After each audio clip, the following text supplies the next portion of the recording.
Hello friends, तो आज मैं आपको कुछ क्वेश्चंस कराने वाली हूँ एंड इससे पहले मैंने आपको इसकी थ्योरी के साथ अच्छे से समझाकर ऐसे क्वेश्चंस मैंने आपको काफ़ी सारे कराए हैं एंड जो DSSB TGT मैथ्स में इससे रिलेटेड आपसे 2 क्वेश्चंस जरूर आपके एग्जाम में पूछे जाने वाले हैं, इसीलिए टॉपिक आपको अच्छे से आना चाहिए। आइए तो चलिए फिर स्टार्ट करते हैं। वीडियो को एंड तक देखिएगा एंड अगर अच्छी लगती है तो प्लीज ज़्यादा से ज़्यादा लाइक कमेंट शेयर कर दीजिएगा एंड साथ में इनके आंसर्स देने की भी कोशिश कीजिएगा। तो बहुत ही आसान से क्वेश्चन आपके सामने रहने वाले हैं। 2 क्वेश्चन आपको आपके एग्जाम में जरूर देखने के लिए मिलेंगे।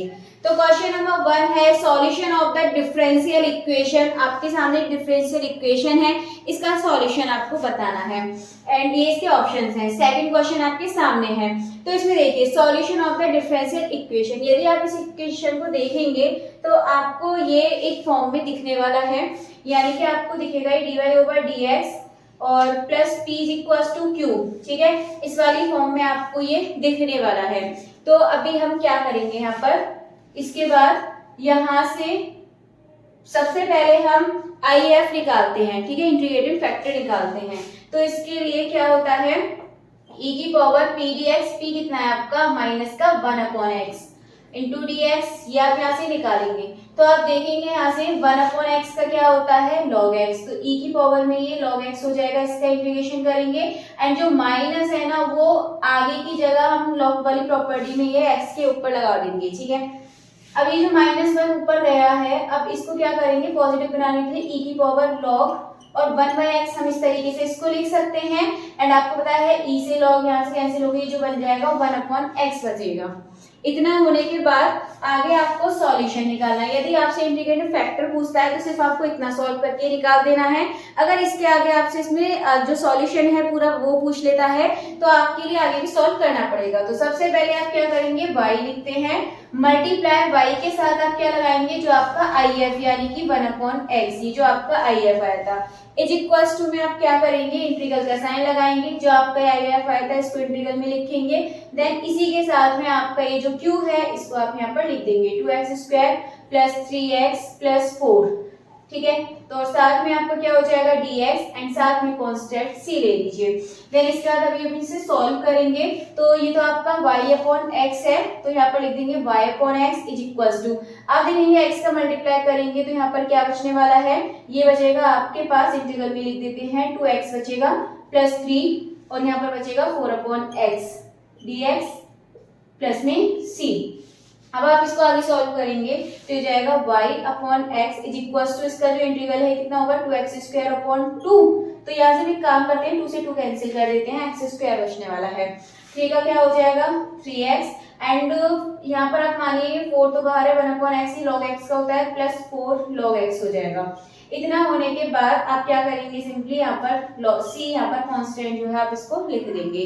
इसके बाद जो x है इसका मल्टीप्लाई हो जाएगा तो y equals to x³ plus 3x², then ये बचेगा आपके पास 4x log x, देन इसके बाद ये हो गया c और यहाँ पे आप 4c इसमें भी कर सकते हैं और ऑप्शन के अकॉर्डिंग आप यहाँ पर देख लेंगे अगर c के साथ भी x लग रहा है। तो यहाँ पर अगर आप ऑप्शन नंबर देखते हैं यहाँ पर तो कौन सा सही हो जाएगा, y equals to x² x³ plus 3x² plus 4x log x plus cx। ठीक है, ये भी x इसके साथ लगा देंगे, वो आपके ऑप्शन पे डिपेंड करता है, c आपका किसी भी तरीके से उसमें प्रेजेंट हो सकता है आपके सामने। तो आपका जो ऑप्शन नंबर ए है क्वेश्चन नंबर 1 का, ये बिल्कुल सही आंसर हो जाएगा। आइए चलिए सेकंड क्वेश्चन कर लेते हैं। तो क्वेश्चन नंबर 2 है द सॉल्यूशन ऑफ, आपको इसका सॉल्यूशन बताना है। तो आइए चलिए स्टार्ट करते हैं इस क्वेश्चन को, इतने थोड़ा सा यहाँ से रफ कर लेते हैं। तो ये जो क्वेश्चन है इसे करने के लिए आप सिंपली क्या करेंगे, पहले मैंने बताया था आपको पता है यहाँ से क्या फाइंड करते हैं CF एंड यहाँ से क्या निकालते हैं इसका PI। ठीक है, 2 चीज फाइंड करते हैं, आपको सॉल्यूशन बताना है तो CF निकालेंगे PI निकालेंगे, उन दोनों का जो प्लस करेंगे वो आपका सॉल्यूशन आ जाएगा। तो CF एंड PI, तो सबसे पहले CF निकालते हैं यहाँ से। तो CF के लिए ऑक्सिलरी फॉर्म में करिए, इक्वेशन में दे जाएगा m² - 5m + 6। अब आप इसके क्या कीजिए फैक्टर करिए, जब आप इसके फैक्टर करेंगे तो आपको क्या मिलने वाला है, ये 3m - 2m + 6, तो इसमें मिलेगा m-3 एंड दूसरा मिलेगा आपको यहाँ पर 2 कॉमन ले लेंगे m-3, यानी कि m-2 और m-3 तो एक ऑप्शन हो गया आपके सामने m इज इक्वल टू 2 और एक हो गया आपके पास 3। दो ऑप्शन आपके आ चुके हैं। तो हम क्या करते हैं c1 के साथ e की पावर में क्या करते हैं 2x प्लस c2 लेके e की पावर में ये 3x। ये 3 इसके साथ भी हो सकता है, c1 वाले के साथ भी, और ये यहाँ पर आप 2 और 3 कहीं भी लिख सकते हैं। इसके साथ आपको प्लस में क्या और करना है pi। तो pi हम क्या करेंगे यहाँ से फाइंड करेंगे। तो pi निकालने के लिए जो आपके सामने इसको लिखिए 4e की पावर x प्लस 5। इतना लिखने के बाद आपको सिंपली आगे कर देना है कि अपॉन लगाएंगे एंड अपॉन में क्या करेंगे जो e की पावर x यानी कि क्या है यहाँ पर 1 है, पहले तो आप इसको उतार दीजिए D square minus 5d plus 6, इतना आप यहाँ पर लिखेंगे। और एक काम और कर सकते हैं आप, जैसे आपके दो टर्म में दे रखा है अलग अलग लिखिए 4e की power x upon D square minus 5d plus 6 and यहाँ पर इसको अलग लिख लेंगे तो 5 upon D square minus 5d plus 6। अब यहाँ से एक चीज देखिए, जो e की मतलब x का जो कोफिशिएंट है यहाँ पे क्या है 1 है x के साथ, तो d की जगह 1 रख दीजिए। तो क्या मिलेगा आपको, ऊपर तो ये रहेगा, नीचे 1 पुट करेंगे तो 1 माइनस 5 प्लस 6 एंड ये कितना हो जाएगा, यहाँ पर तो कोई x ही नहीं है तो इसकी जगह d की जगह 0 पुट करेंगे। जब आप 0 पुट करेंगे यहाँ पर तो नीचे क्या बचेगा 6 बचने वाला है। तो ये कितना हो जाएगा आपका 4e की पावर x और ये कितना बचेगा 6 और 7 में 5 by 2, 2 से कैंसिल 2 टाइम प्लस 5.6। तो ये आपको इसमें आगे प्लस कर देना है। क्या प्लस करना है इसके आगे आपको c1 e की power 2x plus c2 e की पावर 3x एंड साथ में आपको ये प्लस करना है, क्या है ये 2 e की पावर x प्लस 5.6। अब आप यहाँ से ऑप्शन मैच कर सकते हैं, जो ऑप्शन नंबर बी है ये आपका बिल्कुल सही आंसर हो जाएगा। चलिए क्वेश्चन आपका हो चुका है, आगे के और क्वेश्चंस देख लेते हैं। क्वेश्चन नंबर 3 है आपके सामने, two linear independent solution of, इसका आपको बताना है मतलब इन linearly independent solution of differential equation, इसका आपको बताना है क्या होगा। तो ये चलिए सॉल्व करते हैं। सबसे पहले आपको पता है एक्सिलरी इक्वेशन यानी कि m square plus m plus यहाँ पे इसके बाई के साथ कुछ नहीं है 1 मान लीजिए इक्वल्स टू 0। अब आप इसके फैक्टर कीजिए, वैसे आप नॉर्मली देखेंगे इसके फैक्टर नहीं आएंगे तो आपको फैक्टर करने पड़ेंगे यहाँ पर, तो करिए। तो यहाँ पर क्या लगता है आपका v, ठीक है। मैं डायरेक्ट एक काम करती हूँ, इसके जो फैक्टर है वो डायरेक्ट लिख देती हूँ। आप इसको सॉल्व करेंगे तो माइनस 1/2 और प्लस माइनस और ये आपको √3/2, ये आपको यहाँ से इसके फैक्टर मिल जाएंगे, ठीक है। इतना आप यहाँ से निकाल सकते हैं। देन इसके बाद क्या करेंगे, यहाँ पर आप इसको आगे सॉल्व करेंगे। तो सॉल्व करने के लिए आपको पता है जैसे इसमें -1/2 प्लस माइनस √3/2 हो गया। जब इस तरीके से आपका क्वेश्चन मिलता है तो ये हो जाएगा आपको -1/2, एक बार आप इसको प्लस में इस तरीके से लिख सकते हैं एंड एक बार माइनस में। तो एक काम कीजिए भी, इसका यूज हम इस तरीके से करेंगे, e की पावर यहाँ पे होता है आपका e की पावर में होता है और e की पावर में क्या रखते हैं जो रियल नंबर है। रियल कितना है आपका इसमें माइनस का 1/2, ठीक है।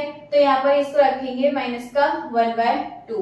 यहाँ से रखने के बाद आगे बढ़ेंगे और आगे जाने के बाद यहाँ पर आपका इमेजिनरी में आएगा ये। जब आप इसको सॉल्व करेंगे तो आपको ये इमेजिनरी में मिलने वाला है। देन इसके बाद यहाँ पर ये हो जाएगा c1 और यहाँ सबसे पहले cos होता है एंड cos के साथ में क्या करते हैं और यहाँ पर ये x और लगा देते हैं, ठीक है। जो रियल वाला पार्ट है वो e की पावर में x के साथ लिख देते हैं एंड जो आपका इमेजिनरी पार्ट है वो हम यहाँ पे लिखेंगे c1 cos और cos के साथ में लिखते हैं सबसे पहले √3/2x। देन इसके बाद c2 लगाकर और यहाँ पर cos की जगह फिर लिखते हैं सेकंड के लिए sin और फिर यहाँ पे √3/2 और इसके साथ x। यहाँ से इस तरीके से आपको आंसर मिल जाएगा। तो आप यहाँ से जब आंसर देखेंगे तो देखिए कौन सा हो जाएगा। जब आप इन दोनों का अलग अलग मल्टीप्लाई करेंगे तो जो ऑप्शन नंबर बी है ये आपका सही आंसर मिल जाएगा। देखिए e की पावर x - 2 मतलब माइनस का x/2 एंड यहाँ पर हो जाएगा आपका c1 c2, इसमें लगा ही नहीं है बट इस तरीके से लगाते हैं c1 c2 भी, ठीक है। ऑप्शन में नहीं है कोई दिक्कत नहीं है। तो ऑप्शन नंबर जो बी है इसका बिल्कुल सही आंसर हो जाएगा। चलिए क्वेश्चन नंबर देख लेते हैं 4। The solution of dy/dx is equals to, आपको यहाँ पर ये गिवन है। एक चीज आप ध्यान रखिएगा, क्वेश्चन में आपको y/x है, ठीक है, y/x दे रखा है यहाँ पर। तो इसको सॉल्व करेंगे, वो तो आपका इजी था x/y। तो हम क्या करेंगे, इसको उल्टा लिख सकते हैं dy/dx इज इक्वल्स टू, इसे x को हम ऊपर ले जाके ऐसे लिख सकते हैं और y को इस तरीके से लिख सकते हैं। इतना लिखने के बाद हम इसको एक्सचेंज करेंगे यानी कि y dy के साथ y वाला टर्म एंड dx के साथ ये वाला टर्म हम इधर लेकर जाएंगे। dx ले जाएंगे प्लस c कांस्टेंट। अब आप इसका इंटीग्रल कर दीजिए, तो इंटीग्रल करेंगे तो आपको कितना मिलेगा, यहाँ पे -1 करेंगे तो ऊपर -1/3 + 1 और ये सेम आपको मिलने वाला है नीचे, तो -1/3 + 1। देन इसके बाद सेम आपको यहाँ पे मिलेगा, तो ये भी आपको नीचे यहाँ मिलने वाला है। देन इसके बाद प्लस, इसके बाद आगे से सॉल्व करेंगे तो आपको यहाँ से क्या मिल जाएगा, 3 × 1 = 3, 3 में से 1 गया तो 2/3 आपको मिलने वाला है, y की पावर 2/3। तो c के साथ भी हम अपॉन में यही लिख देंगे, तो ये आपका हो जाएगा 2/3। देन इसके बाद आगे से सॉल्व करेंगे तो ये आपको मिलेगा, यहाँ पर हम इसको माइनस में इधर ले आते हैं तो माइनस का हो जाएगा ये, ठीक है। और एक चीज आप देखेंगे, ये माइनस में आपका ऑलरेडी ये कितना बचेगा, 3 और 3 जाकर ये 2 हो जाएगा, ऊपर 2 बचने वाला है, तो यहाँ पे 2, या फिर आप एक काम कर सकते हैं, तीनों में आएगा तो यहाँ पे आप कैंसिल भी कर सकते हैं। तो ये आप x 2/3 = c, आपका ये सीधे सीधे आंसर बचने वाला है। अगर आप देखेंगे तो यहाँ से जो ऑप्शन नंबर ए है ये आपका बिल्कुल सही आंसर हो जाएगा। ये जो अपॉन वाले हैं ये यहाँ पर सी के साथ भी कांस्टेंट में आके आपके यहाँ से कैंसिल हो जाएंगे, ठीक है। अपॉन में कुछ नहीं बचेगा, सिर्फ ये ऊपर वाले हैं, ये इसका आंसर हो जाएगा y की पावर 2/3 - x की पावर 2/3 = c। चलिए आगे के नेक्स्ट क्वेश्चन देखेंगे।